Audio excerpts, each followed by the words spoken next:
बड़ी सुंदर सुंदर ब्रज में भगवान लीलाएं कर रहे हैं, लेकिन किस पर कृपा करते हैं? जिसने भगवान की सुंदर छवि को अपने हृदय में उतार लिया। भगवान कृष्ण धीरे धीरे थोड़े से बड़े हुए तो एक दिन भगवान ने देखा कि उनके यहाँ जहाँ भगवान गैया चराते थे, काली दह पर, उस काली घाट पर एक नाग रहता था, कालिया नाम का, और उसके विष से पूरा यमुना का जल विषैला हो गया था। जो भी जल उसे पीता था उसके बाद उसकी मृत्यु हो जाती थी। जब देखा यमुना में कालिया नाग आया है, विषैला हो गया, तो रोज गैया चराते थे, बलदाऊ को लेके संग जाते थे, पर आज बलदाऊ को साथ लेके नहीं गए। क्यों? बलदाऊ भैया कौन है? शेषा अवतार। कालिया कौन है? नाग। और ये नागों के राजा हैं, शेष। तो इनके वंश का कोई अगर मारा जाएगा इनके सामने तो बोलो इनको पीड़ा होगी कि नहीं? सो कन्हैया ने आज बलदाऊ को घर पे ही रहने दिया, खुद चल दिए। अर्थात अगर कोई अधर्म कर रहा है और तुम धर्म मार्ग से उसे हराना चाहते हो या उस अधर्मी को मिटाना चाहते हो, तो तुम्हारा भाई बंधु परिवार क्यों ना बीच में आए। अगर अधर्म को खत्म करना है तो परिवार को भी छोड़ देना। सबसे पहले परिवार और धर्म में अगर कुछ सिलेक्ट करना पड़े तो धर्म का चयन करना, धर्म का। जाके प्रिय न राम वै देही तजिए ताहि कोटि वैरी सम यद्यपि परम स्नेही। जो धर्मवान न हो, क्यों न भाई हो, छोड़ दो उसे, त्याग दो। श्री विभीषण जी ने ऐसा ही किया, रावण का त्याग कर दिया। भगवान कृष्ण ये मैसेज देते हैं। कालिया नाग की ओर बढ़े, गेंद खेलने का एक नाटक रचाया और खेलते खेलते गेंद जानबूझ के यमुना जी में डाल दी। और जैसे यमुना जी में डाली सो मधुमंगल बोला, लाला मेरी गेंद मोहे चाहिए, तू कहीं से भी ला के दे। भगवान की वो लीला थी। सो भगवान यमुना में कूद गए, काली दह में कूदे, नीचे पहुंचे। कालिया नाग सो रहा था, उसकी नाग पत्नियां बैठी थी। बोले मेरे पति को डिस्टर्ब मत करना, जगाना मत, क्योंकि अगर जग गए तो तुम्हारा काल आ जाएगा। भगवान बोले हम समझ रहे हैं कि कालिया का काल आया है कि किसका, हमारा काल आया, 2 मिनट में पता चल जाएगा। अच्छा एक बात कहूं आपको, शास्त्र कहता है 5 ये कुछ काम नहीं करने चाहिए। सोते हुए इंसान को जगाना नहीं चाहिए। निद्रा भंगो कथा क्षेदा दाम्पत्यो प्रीति भेदनम परस्वानम च मूर्खम चा सप्त सुप्तान प्रबोधयेत। किसी सोते हुए व्यक्ति को न जगाएं, कथा में विघ्न न डालें और किसी दाम्पत्य में लड़ाइयां ना करवाएं। जो सोते हुए को जगाता है, जो किसी की कथा में विघ्न डालता है और जो पति पत्नी में आपस में लड़ाई लगाता है, शास्त्र कहता है उसे ब्रह्म हत्या का दोष लगता है। अब आप कहोगे महाराज हमारे घर में तो हमारी दुल्हनिया 10 बजे तक सोती, हम जगाए ना तो कैसे काम चले? तो उसका भी नियम है, वर्जित है। किसको किसको किसको किसको जगा सकते हो? योगी को जगा सकते हो, विद्यार्थी को जगा सकते हो, साधक को जगा सकते हो और गृहिणी को जगा सकते हो। इनको जगाने में दोष नहीं है। लेकिन हाँ, और किसी को, जैसे मूर्ख को जगा दिया, कुत्ते को जगा दिया, सोता हुआ कुत्ता वैसे ब्रह्म हत्या बन जाएगा तुम्हारे लिए। और दाम्पत्यो प्रीति भेदनम, जो ये आजकल की ननद रानी ना भैया और भाभी के बीच में चुगली करके लड़ाई लगवाती हैं, सुन लो, दाम्पत्य में यदि लड़ाई करवाओगी तो शास्त्र कहता उसे ब्रह्म हत्या का दोष लगता है। तो ज्यादा चुगलीबाजी इधर उधर की मत करना, नहीं तो बिना वजह के पाप सर पर ले बैठोगी। अब एक एक पाप का फिर हिसाब मिलेगा। किसी भी कपल के बीच में, किसी पति पत्नी के बीच में जो झगड़े करवाता है, जो लड़ाइयां करवाता है, वह भी ब्रह्म हत्या का दोषी माना जाता है। और विधर्मी को भी जगा सकते हो धर्म मार्ग पर चलने के लिए। तो कालिया विधर्मी है। भगवान कन्हैया बोले हमारा तो काम ही जगाना है, और सच कहूं तो दुनिया को भगवान ही जगाते हैं। अर्जुन भी सोया हुआ था, गीता का उपदेश दे करके जगाया। आज हजारों कथाएं हो रही हैं, हजारों पुराण हो रहे हैं, सब जगह जगह पर भजन हो रहे हैं, ये जगाने का काम ही तो है।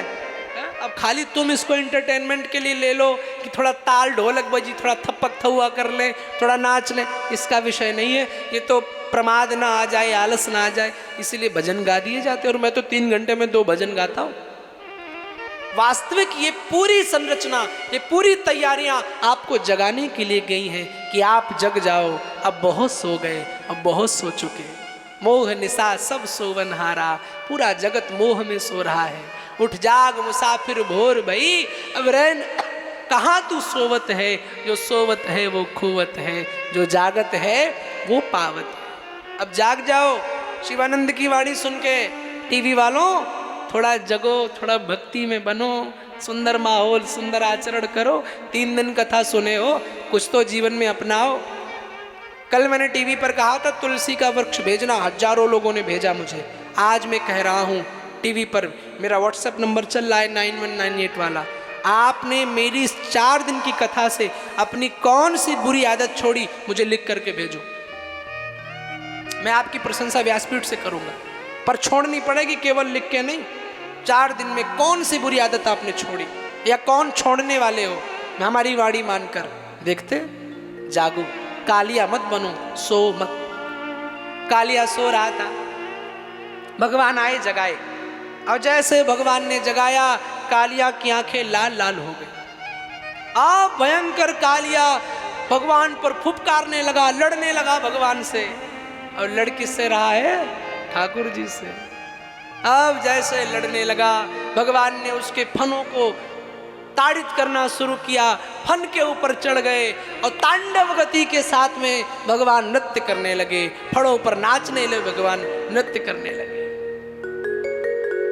एक एक फड़ पर नाच रहे हैं, एक एक फड़ पर रक्त रंजित हो रहा है। फड़ कालिया के नाक पर भगवान नृत्य कर रहे हैं। तांडव गति मुंडन पर नाचत गिरधारी, तांडव गति मुंडन पर नाचत गिरधारी, तांडव गति मुंडन पर नाचत गिरधारी, तांडव गति मुंडन पर नाचत गिरधारी। भगवान नाचने लगे, नारद जी वीणा बजाने लगे, ब्रह्मा जी आकर के शंगी बजाने लगे, शंकर भगवान डम डम करके डमरू बजाने लगे। भगवान यहाँ पर कालिया के यहाँ नाच रहे हैं, केवल कालिया को सजा देने के लिए नहीं, और भी कारण है। कौन सा कारण? एक बार भगवान ने देखा कि एक लता के ओट में राधा रानी नृत्य कर रही है, तो राधा रानी को सुंदर नृत्य करते हुए देखा। भगवान खींचे चले आए, और भगवान खींचे चले आए तो राधा को नाचते हुए देखा। भगवान मूर्छित हो गए, इतना सुंदर नृत्य। तो राधा जी से कहा, किशोरी जी अगर आप प्रसन्न हो तो नृत्य मुझे भी सिखा दो। तो राधा ने कहा, ऐसे नहीं सिखाऊंगी। तो कन्हैया ने कहा, मैं भी कन्हैया हूं, सीख करके दिखाऊंगा। और क्या किया, राधा की मूर्ति बनाकर वन में प्रैक्टिस करने लगे। ललिता से राधा ने पूछा, आजकल कन्हैया नहीं दिखाई दे रहा। बोले आजकल वो नृत्य सीख रहे हैं। बोले किससे? बोले आपसे। कहा चलो। राधा रानी देखने आई तो देखा ठाकुर जी नृत्य कर रहे हैं। राधा रानी देखकर प्रमुदित हो गई। बोले कन्हैया गुरु दक्षिणा दे दो। बोले कौन सी गुरु दक्षिणा चाहिए? बोले गुरु दक्षिणा में यही चाहिए कि तुम मुझे नाच कर दिखाओ। भगवान ने कहा, ऐसे नहीं, परफॉर्मेंस करूंगा तो बढ़िया करूंगा। कालिया से कहा, कालिया चल मंच बन जा, मूवीविल मंच। अब फोक्स लाइट कहाँ है? तो कालिया के 100 फनों पर एक एक मणि रखी। भगवान ने फोक्स लाइट दिखा दी, और मंच भी पानी के अंदर बनाया है, बड़ा सुंदर सा मंच। 100 मणियां उसकी फोक्स लाइट बनी हुई है, मूवीविल मंच। नारद श्रृंगी बजा रहे हैं, ब्रह्मा जी वेणु बजा रहे हैं, शंकर जी डमरू बजा रहे हैं, और भगवान कन्हैया तांडव नृत्य कर रहे हैं। भगवान का नृत्य चल रहा है, सूरदास जी वर्णन कर रहे हैं। आहा, ऐसा सुंदर नृत्य, ऐसा नाच आज तक दुनिया में किसी ने नहीं किया। भगवान शंकर यस्यास्ते द्राट द्राट दुट दुट ममलम टम टम टम टम टम।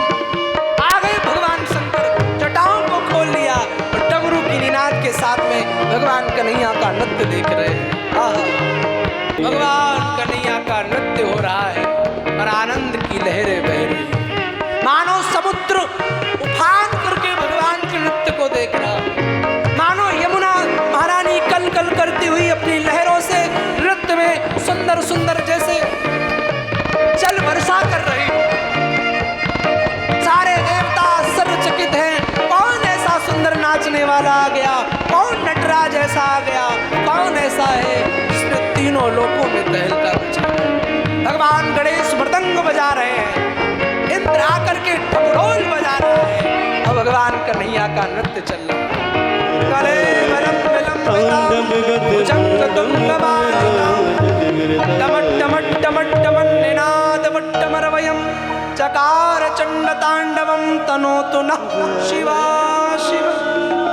भगवान शंकर जटाओं को फैला करके आ गए, भगवान कन्हैया के नृत्य को देख रहे। राधा रानी आ गई, कन्हैया ने कहा गुरुदेव प्रणाम, देख लो चेले का नृत्य। राधा रानी ने नृत्य देखा तो अपना नाच भूल गई। प्यारे प्यारे, इसीलिए नटवर कहा जाता है। क्यों? ये नटों में भी श्रेष्ठ नट है, नाचने वालों में भी श्रेष्ठ नृत्यकार है। अरे भगवान हमारा कन्हैया इतना सुंदर, हर एक गुण उसका सुंदर है। उस सुंदर को एक बार जीवन में अपनाने की जरूरत है। कालिया नाग जब रक्त रंजित हो गया, भगवान के चरणों में गिर गया। पूरी वृंदावन नगरी ने कन्हैया के नृत्य को देखा, कालिया चरणों में गिरा। भगवान ने कहा कालिया अब तुम जाओ। कहाँ? रमण द्वीप में भेज दिया। कहा तुम्हारी इस जरूरत यहाँ नहीं है। बोले प्रभु ये गरुड़ जी हमें छोड़ेंगे नहीं। बोले चिंता मत करो, मेरा चरण तुम्हारे ऊपर पड़ गया।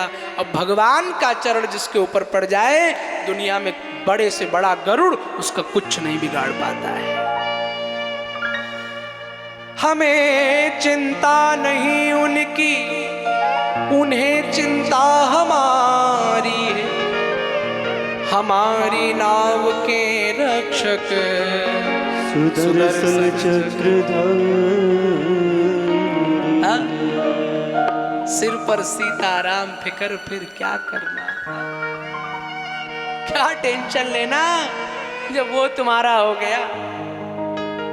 कोई जरूरत नहीं, चिंता छोड़ दो, उसके बन जाओ, अपनी नौका उसके हवाले कर दो। कालिया नाग ने बात मानी और रमण द्वीप में चला गया।